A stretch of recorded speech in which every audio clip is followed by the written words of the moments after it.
We all are people who walk in the world in a very intentional way and with hearts of service. Service to something that we value, and each of us in a different way. In doing so, ideas come. It's like, oh, I could do this and I could do that. And then you go in a group or you read business books. It's like, oh, okay, I should do it this way. I should do it that way. And you get that input. So there's a lot going on that twinkles at that heart movement. So the heart movement being we want to serve. And then there's the twinkle of strategic planning, and there's a twinkle of that business book, and there's a twinkle of this opportunity, and then there's this job over here, and then there's this plan over here. There's a lot of twinkles, and that's wonderful.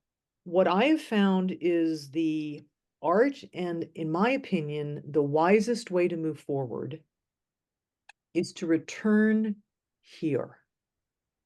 Because here, when you're here, you're going to know which twinkle to listen to, which twinkle to follow, which twinkle actually applies to you, because the world is full of opportunity and we can follow all of them, but they're not all for us.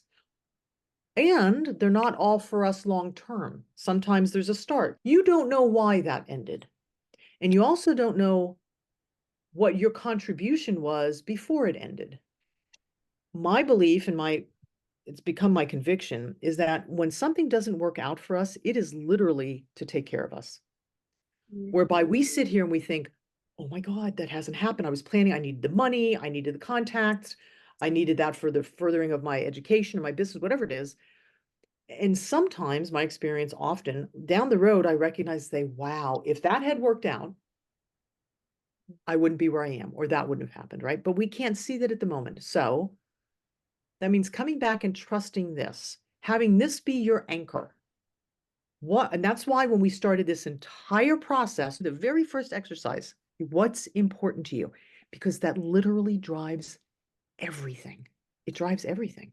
And the clearer you are on your values and what's here, another word for what's here, or spirit or heart-based or whatever you want to call it, it's what you feel when you get all excited. When you let that be your engine, then those opportunities that come will be clear for you. And then you can use the information like strategic planning and say, okay, I really want to make more sales. So, okay, marketing plan.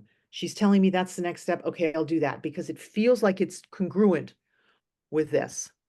And we're challenged to stick to that because the world out there tells us something different.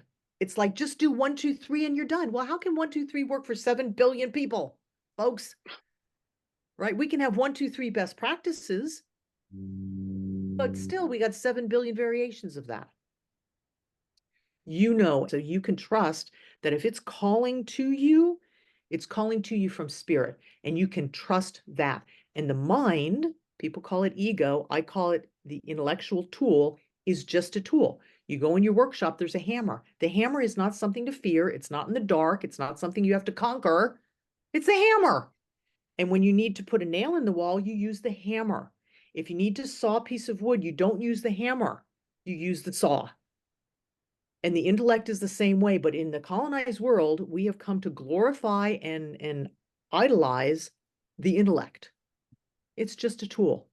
And the tool that is your biggest and strongest proponent of success is how you feel about it, how you feel about that next step, how you feel about what you're doing. And that's what I want to acknowledge. You are doing that.